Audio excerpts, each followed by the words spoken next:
नमस्कार दोस्तों, कैसे हैं। स्वागत है आपका आपके अपने YouTube चैनल कीर्तिमान फ्यूचर क्लासेज में। तो चलिए दोस्तों, आज आप लोग सीखेंगे क्लास 9th का प्रश्नावली 2D। अगर आपने इससे पहले के क्वेश्चनों को नहीं सीखा है तो लिंक डिस्क्रिप्शन में, वहां से आप सीख सकते हैं। तो चलिए हम आपको सिखाते हैं। जैसे बहुविकल्पी प्रश्न में है, प्रत्येक प्रश्न के 4 उत्तर दिए गए हैं, सही उत्तर लिखिए। प्रश्न नंबर पहला है 6x - 8y के गुणनखंड हैं। तो चलिए गुणनखंड करते हैं। बिल्कुल ध्यान से समझिएगा और सीखिएगा। इसमें 4 ऑप्शन दिए गए, इन्हीं ऑप्शनों में से बताना है कि 6x - 8y का गुणनखंड क्या है। तो चलिए हम आपको बताते हैं। बिल्कुल ध्यान से समझिएगा और सीखिएगा। क्वेश्चन क्या दिया गया है, 6x - 8y के गुणनखंड है। गुणनखंड का मतलब होता है जो दोनों में मिले उसे आप कॉमन कर लें और जो बच जाए उसे आप कोष्टक में लिख दें। तो चलिए इज इक्वल टू, देखिए क्या हो जाएगा। 6 को क्या लिख सकते हैं, 2 × 3 लिख सकते हैं। अगर 2 में 3 का गुणा करेंगे तो 6 आ जाएगा। x को वैसे ही लिख देंगे। -8 को क्या लिख सकते हैं, 2 × 4 लिख सकते हैं और y को वैसे ही लिख सकते हैं। तो देखिए इज इक्वल टू, इन दोनों में कॉमन क्या है, यानी इन दोनों में मिल क्या रहा है। तो देखिए 6x और क्या है, 6x - 8y है, यानी 6x - 8y है। तो 6x का गुणनखंड करने पर कितना आएगा, 2 × 3x और 8 y का गुणनखंड करने पर कितना आएगा, 2 × 4y। तो दोनों में कॉमन क्या है, जो दोनों में मिल रहा है। तो देखिए यहाँ 2 है और यहाँ भी 2 है, यही दोनों में क्या है, कॉमन है, यानी दोनों में मिल रहा है। तो आप क्या करेंगे, इसको बाहर लिख लेंगे। तो हमने इसको बाहर लिख लिया। जो बच जाएगा उसको हम कोष्टक के अंदर लिख देंगे। तो क्या बच गया, देखिए 3x बच गया, 3x बच गया और क्या बच गया, 4y बच गया। तो लिख देंगे 3x, यहाँ माइनस का चिन्ह है तो माइनस लिख देंगे और 4y। तो यही क्या हो गया, इसका गुणनखंड हो गया। तो आप सिंपल से समझ गए होंगे। सबसे पहले देखिए 6x का हमने गुणनखंड किया। तो देखिए क्या लिख सकते हैं, 6x को 2 × 3x लिख सकते हैं, -8y को क्या लिख सकते हैं, 2 × 4y। तो दोनों में जो कॉमन हो उसको हमने बाहर कर लिया और जो बच गया उसको कोष्टक के अंदर कर लिया। तो मिलाइए, देखिए इसमें कौन सा मिल रहा है, तो ये फर्स्ट वाला मिल रहा है। तो यही क्या हो जाएगा, इसका आंसर हो जाएगा। तो उम्मीद करते हैं आप समझ गए होंगे। चलिए फिर नंबर दूसरा क्वेश्चन लेते हैं। बिल्कुल ध्यान से समझिएगा और सीखिएगा। जैसे नंबर दूसरा क्वेश्चन है, x³ - 2 -x² के गुणनखंड है। तो चलिए इसको करेंगे सॉल्व। सॉल्यूशन हो गया। बिल्कुल ध्यान से समझिएगा। क्वेश्चन क्या दिया गया है, x³ - x² दिया गया है। तो देखिए दिस इम्प्लाई, x³ का मतलब क्या है, x × x है। आधार समान होने पर गुणा में घातें जुड़ जाती हैं। तो देखिए आधार समान है, अगर इसका आपस में गुणा करेंगे तो यही हो जाएगा। -x² को क्या लिख सकते हैं, x × x। तो देखिए दोनों में कॉमन क्या है, जो दोनों में मिल रहा है। तो देखिए x × x यहाँ भी है और x × x यहाँ भी है। तो यही क्या करेंगे, कॉमन कर लेंगे। तो हम x × x को हमने कॉमन कर लिया। क्या बच गया, देखिए यहाँ x बच गया। तो देखिए हमने x × x को कॉमन कर लिया, ये दोनों में मिल रहा है तो हमने x × x को कॉमन किया। तो क्या बच गया, देखिए x बच गया, माइनस है तो माइनस, यहाँ कुछ नहीं बचा है। तो आप इसमें अगर 1 का गुणा कर देंगे तो कोई फर्क नहीं पड़ेगा। अगर x × x में 1 का गुणा करेंगे तो कोई फर्क नहीं पड़ेगा, वही रहेगा। x × x करेंगे तो x²। अगर x² में आप 1 का गुणा कर देंगे तो x² ही होगा। तो यहाँ से देखिए क्या बच गया, 1 बच गया। तो जब हमने x × x को कॉमन किया तो क्या बच गया, यहाँ x बच गया और यहाँ क्या बच गया, कुछ नहीं बचा तो 1 बच गया। तो इसको सॉल्व कर देंगे थोड़ा सा। देखिए x × x करेंगे तो कितना निकल कर आएगा, x × x करेंगे तो x² हो गया। कोष्टक में क्या हो गया, x-1। तो यही क्या हो गया, इसका गुणनखंड हो गया। तो कौन से ऑप्शन में, ऑप्शन देखिए तो इसका ऑप्शन कौन सा है, ऑप्शन नंबर 2 है। तो यही क्या हो गया, इसका आंसर हो गया। तो उम्मीद करते हैं इसे भी आप समझ गए होंगे। चलिए नंबर तीसरा क्वेश्चन, बिल्कुल ध्यान से समझिएगा और सीखिएगा। नंबर तीसरा क्वेश्चन क्या है, अति लघु उत्तरी प्रश्न है। तो देखिए निम्नलिखित के गुणनखंड कीजिए। चलिए बिल्कुल सिंपल से हम आपको बताएंगे, बिल्कुल ध्यान से समझिएगा। देखिए 3x को क्या लिख सकते हैं आप, बिल्कुल ध्यान से समझिएगा।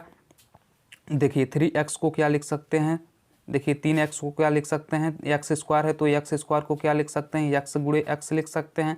क्यों लिख सकते हैं, क्योंकि x में x का गुणा करेंगे तो x² हो जाएगा, प्लस है तो प्लस लिख देंगे। 6 को क्या लिख सकते हैं, 6 का गुणनखंड करेंगे तो 2 × 3 हो जाएगा। तो 2 × 3 = 6 हो गया और देखिए क्या हो गया, x हो गया और y हो गया। तो देखिए दोनों में मिल क्या रहा है, जो कॉमन हो दोनों में। तो देखिए यहाँ क्या है, 3x यहाँ भी है और देखिए 3x यहाँ भी है, तो यही क्या हो गया, कॉमन हो गया। तो इसे आप कोष्टक के बाहर कर लेंगे, जो बच जाएगा उसको कोष्टक में लिख देंगे। तो देखिए ये क्या हो गया, 3x को हमने बाहर कर लिया। देखिए 3x यहाँ भी है और यहाँ भी 3x है, तो हमने इसको बाहर कर लिया। क्या बच गया, x बच गया। यहाँ प्लस है तो प्लस लिख दिया। क्या बच गया, 2 और y बच गया, तो हमने 2y लिख दिया। तो यही क्या निकल कर आया, गुणनखंड निकल कर आया। तो आप एकदम सिंपल तरीके से समझ गए होंगे। चलिए फिर क्वेश्चन नंबर 4 समझाते हैं, बिल्कुल ध्यान से समझिएगा। देखिए क्या है, 7m minus 21m square n square. तो देखिए 7mn को तो आप वैसे लिख देंगे क्योंकि 7 क्या है, अभाज्य संख्या इसका और कोई भी गुणनखंड नहीं है, तो 7mn को वैसे लिख देंगे।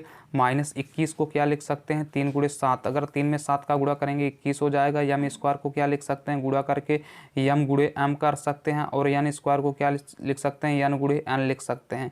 क्यों लिख सकते हैं, क्योंकि एम पर भी एक घात है और इस एम पर भी एक घात है, गुणा करेंगे तो यम स्क्वायर हो जाएगा। तो देखिए क्या क्या मिल रहा है दोनों में, तो देखिए यहाँ 7mn है और यहाँ भी क्या है, 7m यहाँ है और n यहाँ है, तो 7mn मिल रहा है। तो आप क्या करेंगे, 7mn को कॉमन कर लेंगे, जो बच जाएगा उसको कोष्टक में। यहाँ देखिए क्या हो गया, 7mn को हमने कॉमन कर लिया। क्या बच गया, यहाँ कुछ नहीं बचा है, तो आप इसमें 1 का गुणा करेंगे तो कोई फर्क नहीं पड़ेगा, तो 1 बच गया। अगर कुछ ना बचा है तो 1 बच गया, माइनस हो गया। क्या बचा है, 3 बचा है। और देखिए क्या बचा हुआ है, 3 और m और n बचा है, तो 3m और n को आप लिख देंगे। और देखिए ये हम a और a देखिए कॉमन हो गया, दोनों में मिल रहा है, तो हमने इसको कॉमन कर लिए। कॉमन करके जो बच जाएगा उसको आप कोष्टक के अंदर लिख देंगे, तो वही क्या हो जाएगा, गुणनखंड हो जाएगा। तो उम्मीद करते हैं आपको समझ में आ गया होगा। तो चलिए जैसे क्वेश्चन नंबर 5वां है, क्वेश्चन नंबर 5वां बिल्कुल ध्यान से समझिएगा। इज इक्वल टू 21 को क्या लिख सकते हैं, इसकी 21 का गुणनखंड करेंगे तो 3 गुणे 7 आएगा। एक्स स्क्वायर को क्या लिख सकते हैं, एक्स गुणे एक्स लिख सकते हैं। वाई स्क्वायर को क्या लिख सकते हैं, वाई गुणे वाई लिख सकते हैं।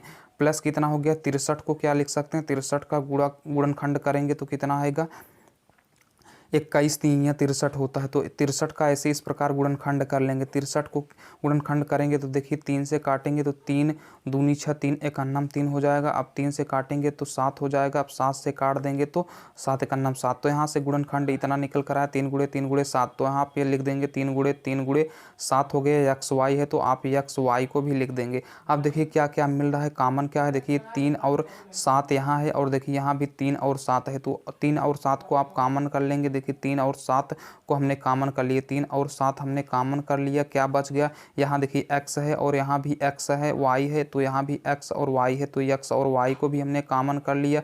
तो क्या बच गया, देखिए यहाँ क्या बच गया है, x, यहाँ देखिए y बचा हुआ है एक और एक x बचा हुआ, तो एक x और एक y। देखिए हमने 3x 3 गुणे 7 x और y को हमने कॉमन किया। क्यों कॉमन किया, क्योंकि इस तरफ भी मिल रहे हैं, तो जो मिलेगा उसको आप कॉमन कर लेंगे। तो x y बच गया, प्लस का चिन्ह, तो प्लस देखिए 3 और 7 को हमने कॉमन किया तो क्या बचा हुआ, 3 बचा हुआ है, तो 3 लिख देंगे। इसको सॉल्व कर देंगे थोड़ा सा, जो आएगा वही आंसर हो जाएगा। तो देखिए क्या हो गया, 7 त्रिक 21 हो गया, x और y हो गया, और कोष्टक में क्या बच गया, x y प्लस 3। तो यही क्या निकल कर आया, इसका गुणनखंड निकल कर आया। तो उम्मीद करते हैं आप इसे भी बिल्कुल सिंपल तरीके से कर सकते हैं। अगर इस प्रकार अगर लंबा आता जाएगा तो इस प्रकार आप उसका गुणनखंड भी निकाल सकते हैं। तो चलिए क्वेश्चन नंबर 6 क्या है, 3p square Q square plus 2p cube Q plus 9p Q square. तो सबसे पहले आप इसको तोड़ देंगे, यानी इसका विस्तार कर देंगे, तो इज इक्वल टू क्या हो जाएगा, 3p स्क्वायर को क्या लिख सकते हैं, p गुणे p लिख सकते हैं, q को क्या लिख सकते हैं, q गुणे q लिख सकते हैं, प्लस देखिए 2 है तो 2 लिख दिया। p क्यूब को क्या लिख सकते हैं, p गुणे p लिख सकते हैं, और q लिख सकते हैं, p गुणे p हो गया p क्यूब का, और q हो गया, प्लस 9 को क्या लिख सकते हैं, 9 को 9 हो गया, p हो गया, और q को क्या लिख सकते हैं, q स्क्वायर को q गुणे q लिख सकते हैं। तो हमने बस इसको सिंपल से लिख दिया है। अब इसको करेंगे सॉल्व। देखिए क्या क्या मिल रहा है, देखिए यहाँ क्या है, यहाँ भी p है और इसमें भी p है और इसमें भी p है, तो p मिल रहा है। देखिए यहाँ q है और यहाँ भी q है और यहाँ भी q है। अब बाकी कुछ नहीं मिल रहा, देखिए यहाँ p है, यहाँ भी p है, लेकिन यहाँ अब दूसरा कोई p नहीं है। देखिए ये हमने यहाँ केवल एक p है, इसमें देखिए एक इसमें p है, और देखिए यहाँ केवल एक ही q है। तो यहाँ से सब में एक पी क्यू कॉमन हो जाएगा, तो हमने पी क्यू को कॉमन कर ले रहे हैं। देखिए क्या हो जाएगा, कॉमन हम कर रहे हैं। यहाँ देखिए 3 है, यहाँ 2 है, यहाँ 9 है, तो ये कॉमन नहीं होगा, तो हम पी और क्यू को कॉमन कर लेंगे। क्या बच गया, देखिए 3 बच गया, पी बचा हुआ है और क्यू बचा हुआ, तो पी क्यू हम लिख देंगे। प्लस है तो प्लस लिख देंगे, 2 है तो 2 लिख दिया। देखिए पी क्यू को हमने कॉमन किया तो क्या बच गया, पी गुणे पी यानी पी स्क्वायर बच गया। और देखिए प्लस है तो प्लस हो गया, 9 हो गया। हमने यहाँ से पी क्यू कॉमन किया तो क्या बच गया है क्यू। तो यही क्या निकल कर आएगा, इसका गुणनखंड निकल कर आएगा। तो उम्मीद करते हैं इसे भी आप बिल्कुल सिंपल से समझ गए होंगे। अगर अभी तक आपको समझ में आया हो, अगर अभी तक आपने चैनल को सब्सक्राइब नहीं किया है तो चैनल को सब्सक्राइब करके बेल आइकन को जरूर प्रेस करिएगा। चलिए क्वेश्चन नंबर 7 लेते हैं। क्वेश्चन नंबर 7 बिल्कुल ध्यान से समझिएगा। देखिए यहाँ क्या है, x 1 माइनस एक्स है, यहाँ भी 1 माइनस एक्स है, ये दोनों मिल रहे हैं तो इसको आप क्या करेंगे, कॉमन कर लेंगे सिंपल से। तो 1 माइनस एक्स को हमने कॉमन कर लिया, क्या बच गया, देखिए ए स्क्वायर बी माइनस ए बच गया। तो इसको आप लिख देंगे कोष्टक के अंदर ए स्क्वायर बी माइनस ए। तो हमने सिंपल से इसको लिख दिया। देखिए इज इक्वल टू क्या हो जाएगा, इज इक्वल टू देखिए 1 माइनस एक्स। इसको भी हम थोड़ा सा तोड़ेंगे तो देखिए क्या हो जाएगा, ए स्क्वायर को क्या लिख सकते हैं, ए गुणे ए लिख सकते हैं, बी हो गया, और माइनस ए को क्या लिख सकते हैं, ए। तो बस इसको सिंपल सा हल करेंगे। देखिए ए क्या है, ए है, क्यों ना समझिएगा, ए है, ए भी ए है। तो देखिए इज इक्वल टू क्या हो जाएगा, 1 माइनस एक्स हो गया। यहाँ देखिए ए है और यहाँ भी ए है, तो ए मिल रहा है तो ए को आप कॉमन कर लेंगे। क्या बच जाएगा, क्या बच जाएगा, ए और बी बच गया, तो ए बी लिख देंगे। यहाँ कुछ नहीं बच रहा है तो एक बच रहा है, माइनस करके एक लिख देंगे। बस सिंपल सा हो गया। देखिए अब क्या करेंगे, आप ए को सबसे पहले लिख देंगे तो ए हो गया, और क्या बच गया, 1 माइनस एक्स हो गया, और इसको लिख देंगे ए बी माइनस ए। तो यही क्या निकल कर आया, इसका गुणनखंड निकल कर आया। तो उम्मीद करते हैं आप समझ गए होंगे, बिल्कुल सिंपल सा। चलिए क्वेश्चन नंबर 8 देखते हैं। 8 क्या है, देखिए यहाँ देखिए क्या है, x प्लस वाई है, तो इसमें भी x प्लस वाई है, तो इसमें भी x प्लस वाई है। तो ये तीनों में मिल रहा है तो आप x प्लस वाई को कॉमन कर लेंगे। तो हमें x प्लस वाई को कॉमन कर लिया। और देखिए यहाँ क्या है, 5 है, 10 में भी 5 होगा, क्योंकि 5 गुणे 2 होता है, 20 में भी 5 होगा, यानी 5 गुणे 4 होगा।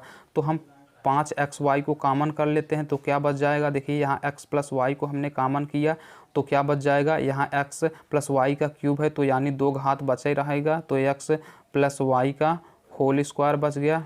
प्लस देखिए 10 में से हमने 5 को कॉमन किया तो क्या बच गया, 2 x प्लस वाई को कॉमन किया तो क्या बच गया, x प्लस वाई। तो इसको हम कोष्टक में लिख देंगे। प्लस है तो प्लस, देखिए 20 में से हमने 5xy को कॉमन किया तो xy तो यहाँ आ गया। अब देखिए क्या बच गया, 5 को भी हमने कॉमन कर लिया तो क्या बच गया, 4 बच गया। तो जो आया निकल कर यही क्या हो गया, जो आया यही क्या निकल कर आया, इसका गुणनखंड निकल कर आया। तो उम्मीद करते हैं आप बिल्कुल सिंपल सा समझ गए होंगे। चलिए क्वेश्चन नंबर 10 बताते हैं, बिल्कुल ध्यान से समझिएगा।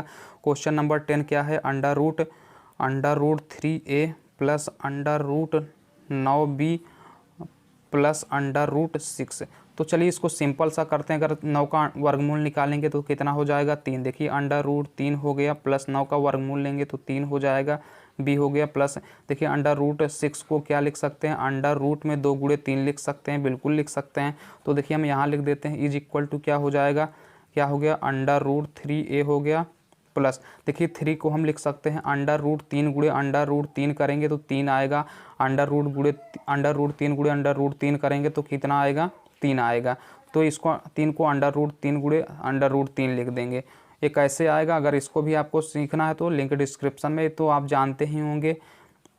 देखिए यहाँ से देखिए अगर अंडर रूट है तो मैं बता ही देता हूँ। देखिए अंडर रूट गुणे 3 है तो इसको क्या कर सकते हैं, सबको दोनों को एक ही में कर सकते हैं। तो 3 त्रिका 9, 9 का वर्गमूल लेंगे तो 3 आएगा। बस यही सिंपल सा है और कुछ है नहीं।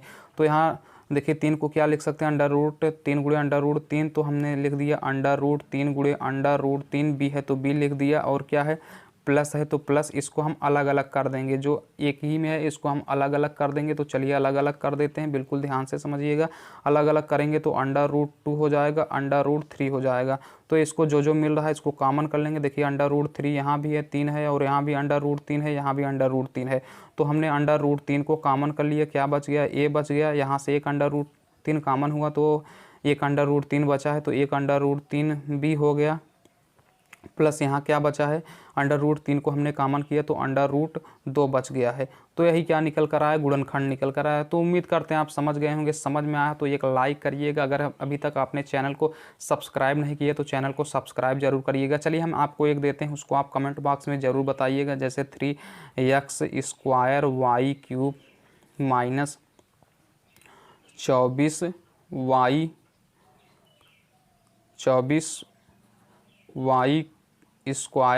x²। इसको आप इसका गुणनखंड करके आप कमेंट बॉक्स में ज़रूर बताएंगे। तो उम्मीद करते हैं आपको समझ में ज़रूर आया होगा। समझ में आया हो तो एक लाइक करिएगा। अगर अभी तक आपने चैनल को सब्सक्राइब नहीं किया तो चैनल को सब्सक्राइब करिएगा, शेयर ज़रूर करिएगा। तो उम्मीद करते हैं आप समझ में ज़रूर आया होगा। लाइक्स, चैनल को सब्सक्राइब, शेयर करिएगा प्लीज़। तो चलिए मिलेंगे इसके अगले पार्ट में। तब तक के लिए टेक केयर। जय हिंद, भारत माता की जय।